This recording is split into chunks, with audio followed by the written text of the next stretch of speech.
up, everybody? Had a little issue getting on the air here tonight.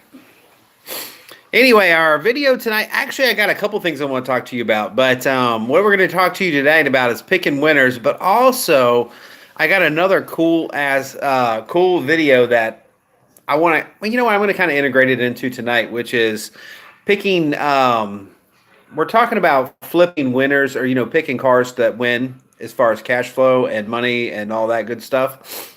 But there's other things outside of the cars that win too, which I think is very interesting. A lot of people get into like boats and motorcycles and RVs to jet skis. And just to give you a list of just a few things that I've encountered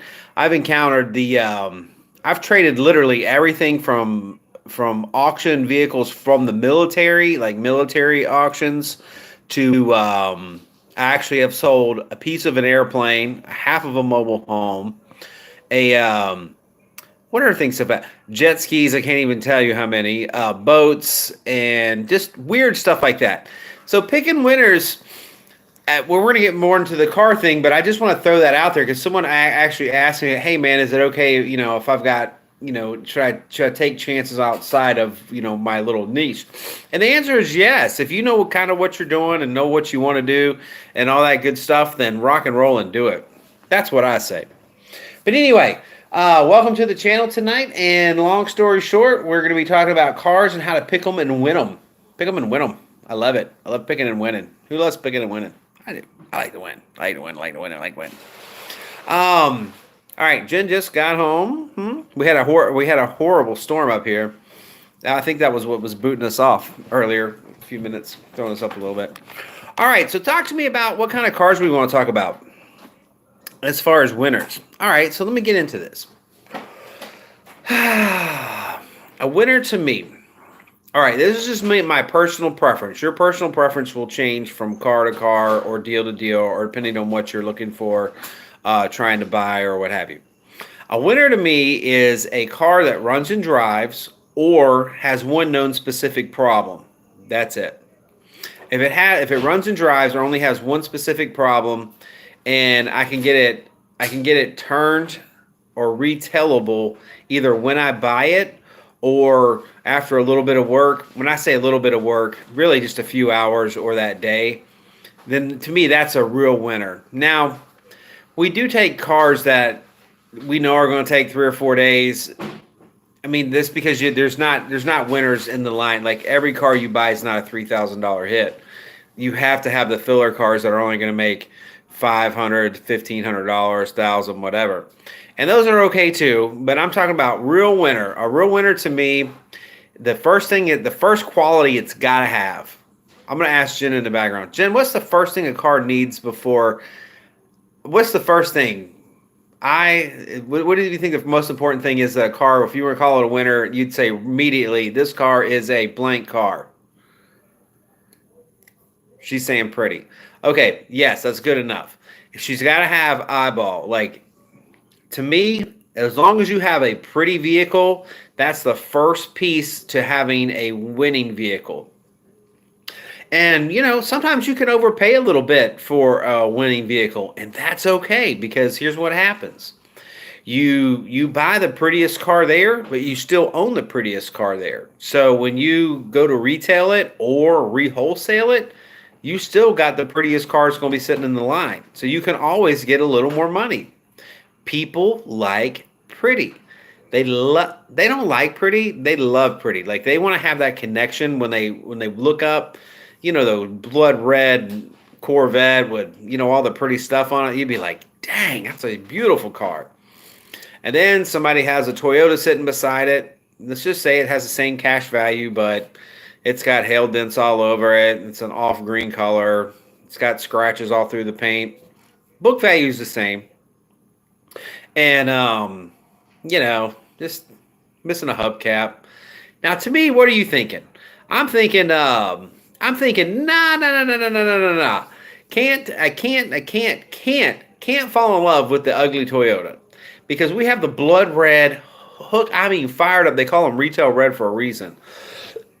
Because They're hot and sexy, and they're retail red. Meanwhile, hold on. What we got going on here? Hey, what's up? That's my girl, Angel. Angel. By the way, she's doing our graphics, and it's ridiculous. Hey, what's up, Sean? And Sheldon Scott. Hey, what's up, Sheldon Scott? So long story short, my first building corner when I look at a car is eyeball. That's what we call it in the car business. Is the car got any eyeball or not? Sex appeal, curb appeal, whatever you want to call it. Does it have it? It's like a house. Like when you pull up, the shutters are like nasty, even though shutters are cheap. But if they're nasty and the yard's not cut and blah, blah, blah, and you're like, then you pull up to the same house 2 streets over, same neighborhood, built by the same builder, a yard's cut, this, that, and you're like automatically drawn. Well, your customer's going to be too. So that value transfer, curb appeal, curb appeal, curb appeal. Yes, my boy. That's it. That's it. All right, so the second thing I'm looking for, what makes a winner? A winner usually comes out, oh, you know what? Let's go ahead and, if you got curb appeal, round number 2, cleanliness. And I don't mean you just vacuum it. Like I've seen detailers, like they vacuum and then, you've got people that, refurbish them like we do. Like we take out, I'm not saying to do this. I'm just saying like when the seats are out of it, they've been pressure washed, stained back, and you put that carpet in there and that thing looks new and the seats look new and there's no grease and grime inside the doors and there's no potato chip stuff. You know what I mean? Clean, not smelling like smoke. I mean, smelling good, looking good, squeaky clean. People love a clean car because they will buy a dirty car, but they as soon as they see somebody else's dirt, like they don't take ownership of it like normally. Like they have this thing in their head where it's like, this isn't just like they got that new car thing in their head, and if you can't display that in a used car, they're not going to be as easy to sell. So clean is definitely a winner. If someone has taken the time, I mean, just to balls out clean it, even if it's a little edgy, that'll always help it so far down the road. All right, so let's talk about something else.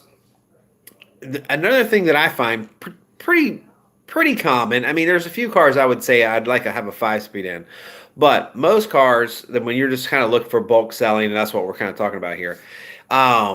I'm looking for an automatic transmission because people today, don't ask me why. It just seems to be the number of people that can even drive a standard is just diminishing, which is ridiculous. I mean, it takes 5 seconds to learn how to do it. But even the guys don't even know how to do it. But I mean, most women don't care anyway. They're going to drive an automatic. So I definitely look at automatic. And then I also look for something else that's like, I like for cars that have a little bit of following or a little bit of cult following. And what I mean by that, I'll take an example.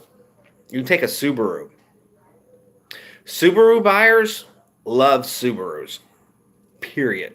They don't even, like, every time I get a Subaru, I just smile because I know that some dude is going to be showing up to buy this thing that is he's just going to be in love with Subaru. He's going to tell me how many bolts are in every section of the car, how many wires are in it, and they're just asinine in love with Subaru. A Subaru buyer is your best buyer. Now, are they going to know more about you? Know more about the Subaru than you? Yes, they know everything. And they really legitimately do. But that's a great customer. So if you had a real pretty Subaru that had some decent mileage, we haven't talked about that yet, but we had, just kind of had the right setup. And they got some weird setups, but some of them are really popular. Yes, because I know I've got a little cult following out there that love them. Another one that's kind of weird. Remember the old Isuzu Big Troopers? People love those. Like if you can get your hands on those are big money. It's kind of like it's phased out now. These are so expensive now you can't touch them anymore. But remember the Bronco 2s and I'm sorry, not the Bronco 2s, the Bronco from the 70s.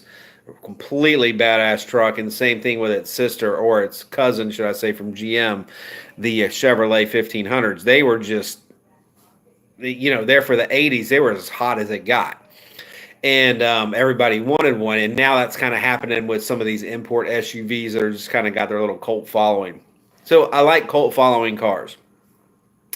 Also, I like nameplate cars. I like stuff that's got Excuse me. I've been getting over this crazy cold.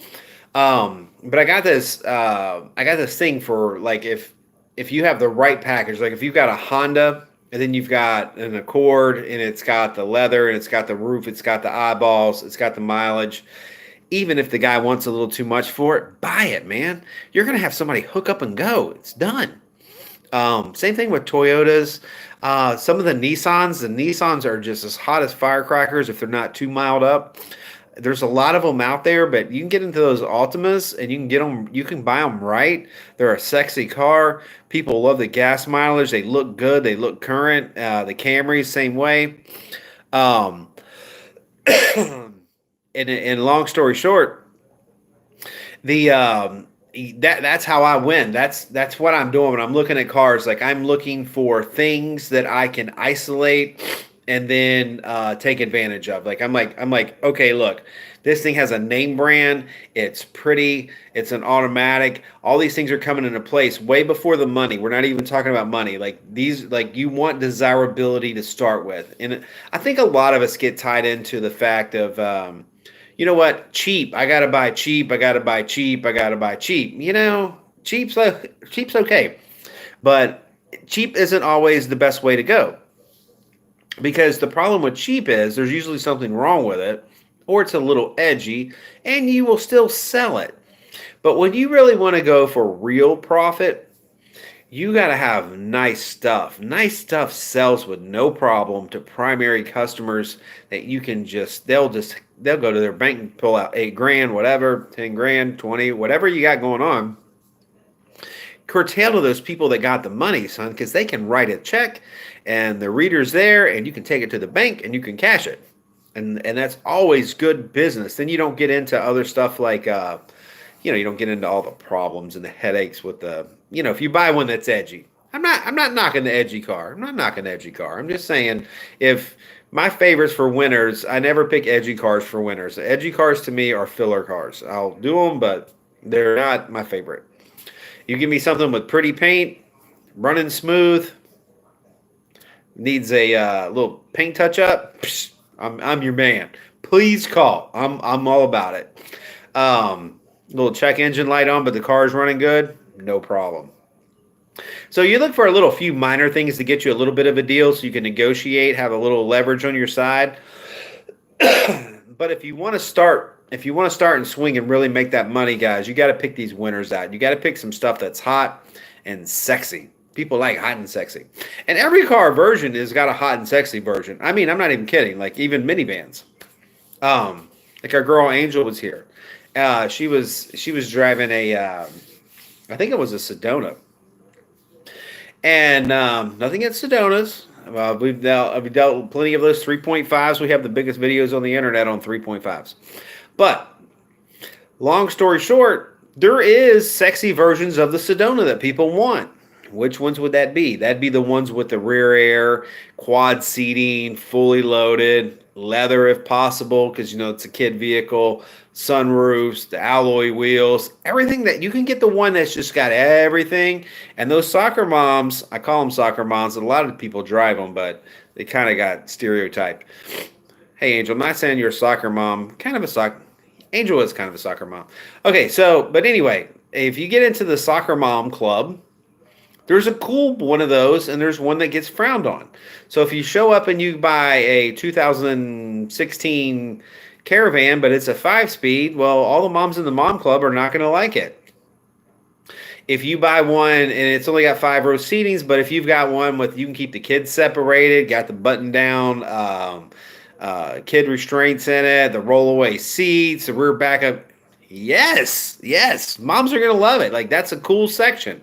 So you can definitely get into the coolness, and no matter what market you're in. So there is just a version of it, and it's like even when you deal with hot rods. Wait, let's see. Let's jump back right here. Okay. Okay, yeah, you know what? They can be kind of pricey. At auction. I'm just catching up with you guys. So Sean's like, yeah, the Honda and Toyotas they can run a little money on at auction. But if you stay on them, you can sneak one or two in there. I mean, I wouldn't pay crazy money for an edgy Honda, but I mean, if it was balls out nice, I bought one from a Volkswagen store one day. This is the God's honest truth. I bought a one, and the guy was just. I told him when I did the deal. I said, "Listen, I'll buy every car you got, but it has to be every one of them." And he was like, "Well, I've got other wholesalers." I said, "Look, I'm either all in or all out. You either want my money or you don't." We're talking about 300, 400, 350, something like that. A lot of cars, a lot of money, a lot of late model stuff. And I know like 350,000 isn't like a crazy number, but for a dealer, we're willing to pay the cash. So they have working capital while they get all their titles and shit together and send them to us. So they'll be on our bank money. Why we're their. But anyway, that's a whole nother story. So anyway, he has this Honda Accord. It was really nice. And on the windshield, it said $9,500. He was blacked out over it, couldn't get rid of it, blah, blah, blah. And anyway, we ship it. After it ships, it wholesales back out for 11 grand. So, but it was the right Honda. I mean, it was that gunmetal gray, and all the bells and whistles, roof and tires, and smell good, look good, whatever.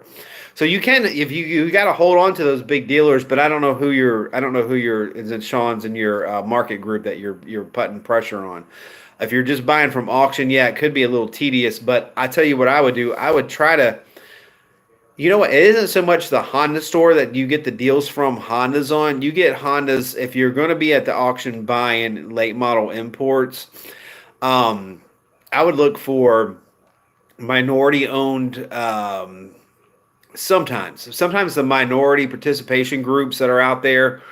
And all that basically means a lot of the manufacturers they'll put a minority, or they'll help a minority in business. They do some in every market, and they're basically smaller stores. It could be anything from ethnicity to it could be a female. It's just you don't really know who's doing it. But the key thing to why it's important to buy your imports and stuff from that market group is those guys are usually pushing limited cash flow. So when those dealers are jumping out there and they're pushing those higher end cars through the auction, they're not pushing them because they just traded it in yesterday and are hoping to make $300 or $400. They're running them through the block because they haven't been able to retail them in 90 days. So you should be able to, you just stay on those dealers like that, those franchise dealers. And when those franchise dealers no sale a car, walk right up to the block and say, "Hey, can I put an offer in and let the auction go to work for you?" And once you do that 2 or 3 times, you'll start building a relationship with that sales manager or whoever's repping their cars, and they're going to know you're a serious buyer. Now, will you win every time? No, but that will give you access to some of the best imports out there. If you just deal with if you want Hondas, don't go to the Honda dealer. His shit's going to be through the roof. But if you went, say, to the Ford dealer and tried to buy their imports, yes. Or you went to the GM dealer, somebody other than what you're looking for, and vice versa. American cars at the import stores, they don't have the buyer sitting there usually to bring the late model cars, which is what happens all the time in the car business. We get, if we got a late model, I'm just throwing something out here. Let's just say that I got a 2018 Impala or some GM car. Okay, we don't really have the means and ability to pull that 2018 customer, but the Chevy store, the Chevy house down the street, he's going to be all over that car because he's going to want to buy it back an invoice. He's going to know what that car is worth, and he's got the perfect customer. He's got a guy coming in there on the new one that now he can switch down and he can make $4,000 on that car, and you don't even have a shot at selling it. But if you had if he had like a F-350 that he couldn't get rid of, he'd be flipping that back to me. You see what I'm saying? Because he ain't got the customer for. Yeah, anybody's got a customer for that one. But you know what I mean. If he had a Ford, and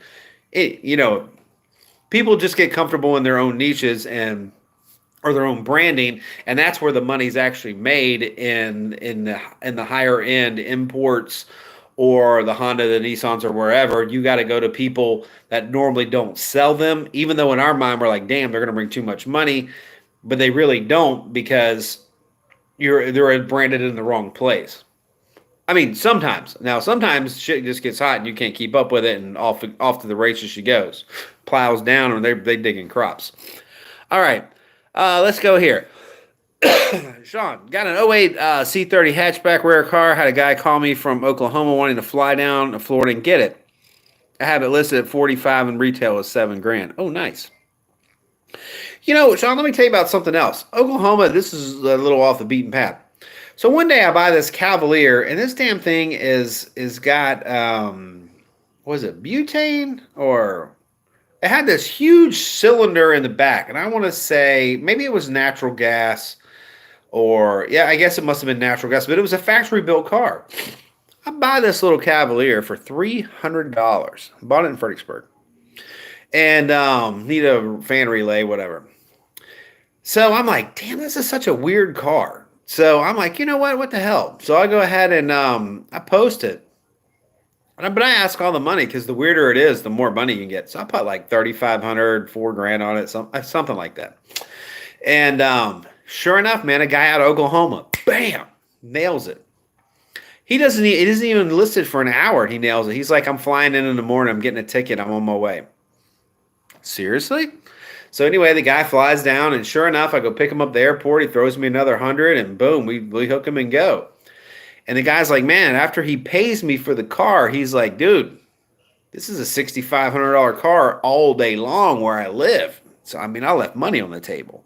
So, yeah, I love Oklahoma as far as strange stuff and all that good stuff. Better than the Pinto I had as a teen. Oh, man, Angel had a Pinto? Is a Sedona a MILF car? Yeah, it's kind of one. I mean, not to be too offensive to you ladies, but it definitely is. We call them. Okay, Angel. Angel's my graphic artist, so I gotta be careful because she knows Jen, and she can get me in trouble. But so we don't call them MILF cars anymore. They're called MILF carts. MILF carts. Your MILF cart. Okay. Yo, Jamie, anybody ever tell you I look a little bit like Uncle Fester? Yes, I do look a lot like Uncle Fester. Let's see. No disrespect, just goofing around. Oh, Paul. Yeah, you know what, man? It's because you know what? I've been trying to grow some hair, but that ain't worked for the last couple years, so I didn't put a light bulb in my mouth. I have a friend that owns a couple lots. He only does late model stuff. He said I can buy all of his trade-ins before he sends them to auction. Saves me the buyer fees. Saves me. Hell yeah.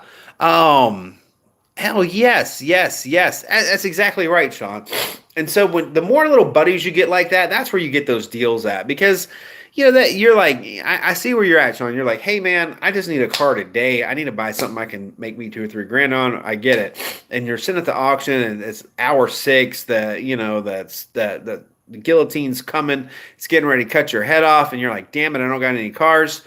But those relationships pay big dividends, because when they're on the auction block and you're talking to one of the sellers, and he's like, hey man, I got like 6 more at the whatchamacallit. Hey, let me know. I've got 3 of these, 2 of these. And all car guys are always talking business all the time. If you catch me in the middle of the day, and it'll be either me or one of my buddies or somebody's going to be a car getting moved here. Will you take this? Will you do that? Blah, blah, blah, blah, blah. Same thing when you're at the block. It never changes. Everybody's trying to hustle at the block. And that's a good thing. I mean, that's how America's built. And, we're all hustlers. That's what we're supposed to be. All right. I see. Okay, y'all getting a little crazy. Yeah, that's what it is. It's compressed natural gas. CNG, that's what it was. That's the only one I've ever ran across, ever. But, man, damn that car. He's talking about the Cavalier. That car, damn if it did. I left some money on the table on that bad boy. I mean, it's been years ago. It probably ain't worth nothing now. But, I mean, tell you, those things bring some dough. So let's talk about that for a second. So if you get, because we know how hard it is to buy these cars. So let's pretend that Sean's tomorrow he buys, a 2014 little Accord, something nice, good miles. Let's say 30,000. We won't make it nice. And non-smoker. She's got all the right paperwork with her. She's looking good. She's pretty, but he had to pay too much for it. He had it. I don't have a book in front of me, but let's just say that book value. Let's just say Kelly Blue Book on that value for average is, let's just say 15,000 to make it simple, and let's say wholesale Black Book on it is average is going to be 15,000, and Sean has paid 15,500, 15,800. Is he stuck?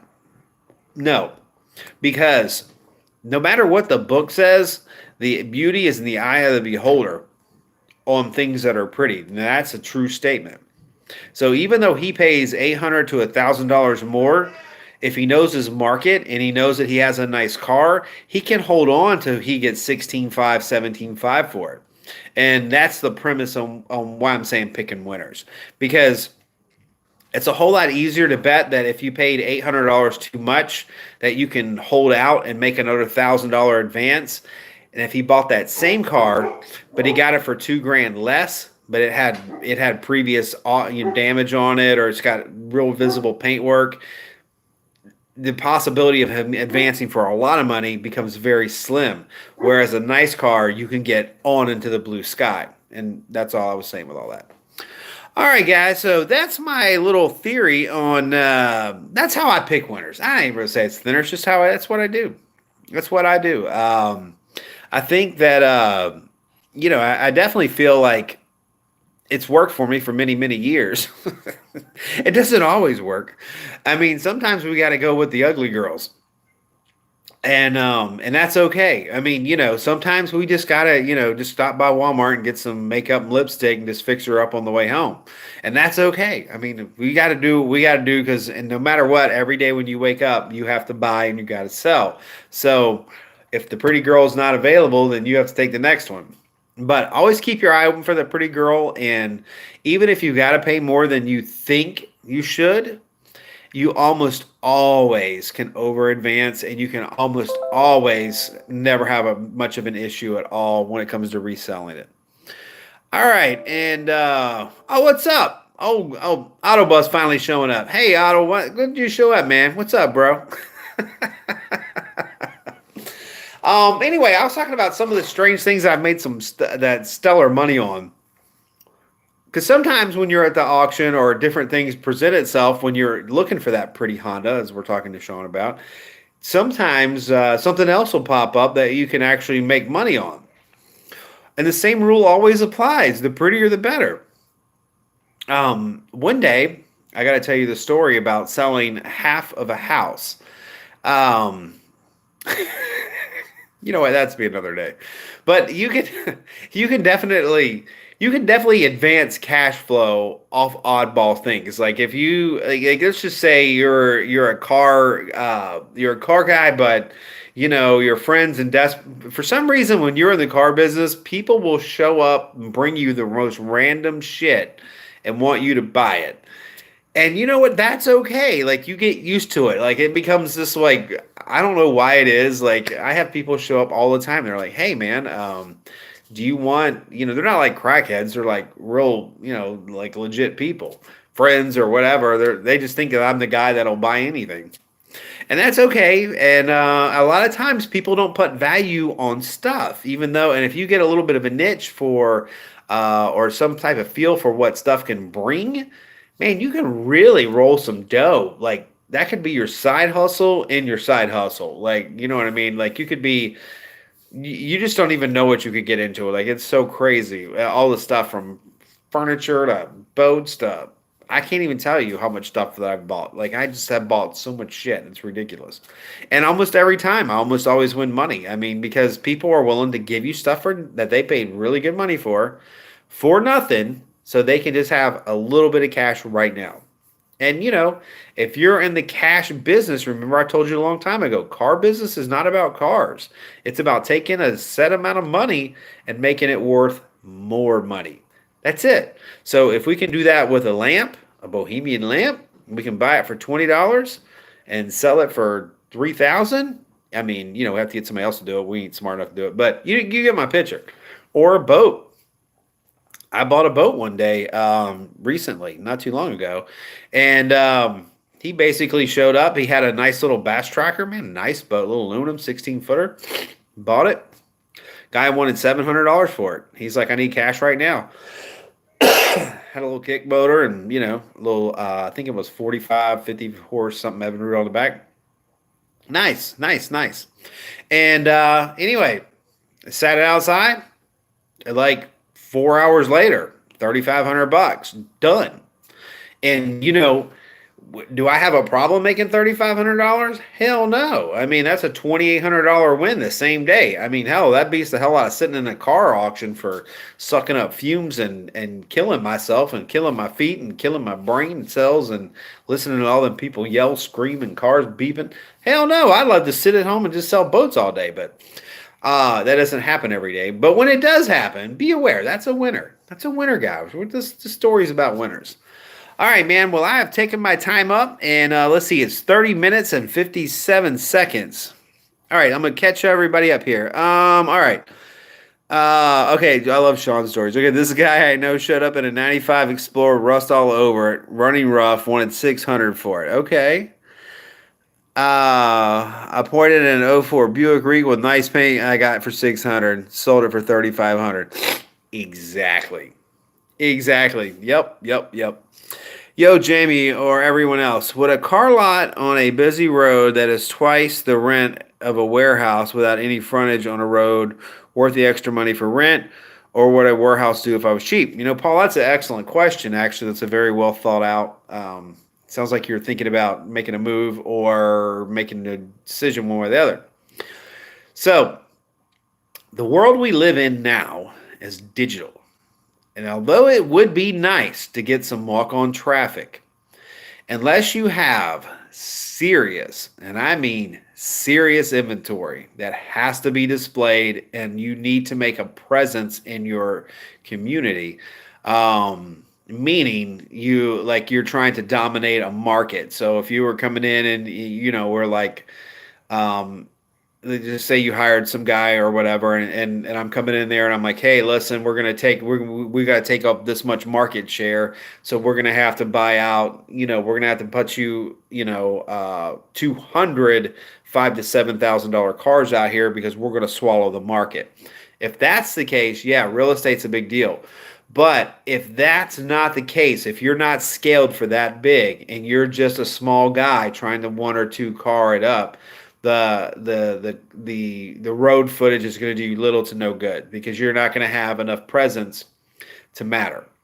So the way I would do it, I would build my business through word of mouth, and I would do everything digitally. I mean, that's where everybody goes to. I mean, they got their phone in their hand, and the first thing they do is check they check Facebook and Craigslist, wherever, wherever people are buying. That's where you need to be, and that's all free. And it allows you to keep your cars at a much reasonable rate because, brother, once you hook up to that retail, you're hung. So, and let me tell you something: retail sucks. I wouldn't do it again. I don't want to do it again, because you're married to it. Like you're just married to it. Like every deal just keeps going on, and then it's just an endless cycle. You've got to hire employee. Like it just never ends. It's just this whirlwind of shit that never stops. So I would stay away from that, especially with the cost and the headache involved. If you're just a car guy with less than 15 cars, I would probably suggest stay right in your warehouse, man, and just do business like that, and you will get known for it and will be no problem. You can advertise as Warehouse Autos or My House or whatever the case is. But yeah, don't put the extra burden on yourself thinking that the foot traffic is going to pay it, because more than likely it will not make a difference. All right, Treasure Hunter. That's an interesting name, Treasure Hunter. Would you do another video on selling used car parts? Yeah, I'll do one of those for you guys, no problem. Or I might feature it next week when I come in here. I'll touch on it real quick if you want to be here next Tuesday. See what we got going on. All right, guys. Anything else you guys want to talk about? Oh, meanwhile, let me touch you guys up on. I'm going to tell you what my girl's up to, my graphic artist, because I really appreciate y'all's input. So we've decided that the Carman logo is going to be it's going to be. She's made a character of me, which is pretty funny. Kind of made him like a bodybuilder guy. He's kind of stiff, but he's funny. Like he's not like serious. Of course, he's funny. Anyway, so he has a sidekick, which is a stupid skeleton. He's hilarious looking, and the skeleton's going to be doing all the mishap BS that he can get into, and his name is Ratchet. So she's kind of doing the animations and all that stuff. So any kind of scenarios you want to see those two in would be pretty funny because we're working right now currently on the t-shirt stuff for YouTube. They want us to get all the merchandising together, so that's what we're doing. We're just trying to make up cool shirts for car guys. That's it. And we're gonna give some of the money away to some different causes. So if we ever sell one, of course we'll sell one because I'll buy some. All right. Okay, what are the best and the slowest months in sales? Oh, gotta go. Got an issue going on. Dang it. All right. We'll catch this up next Tuesday. I gotta roll, and I'll answer you guys later. All right. Peace out, fellas.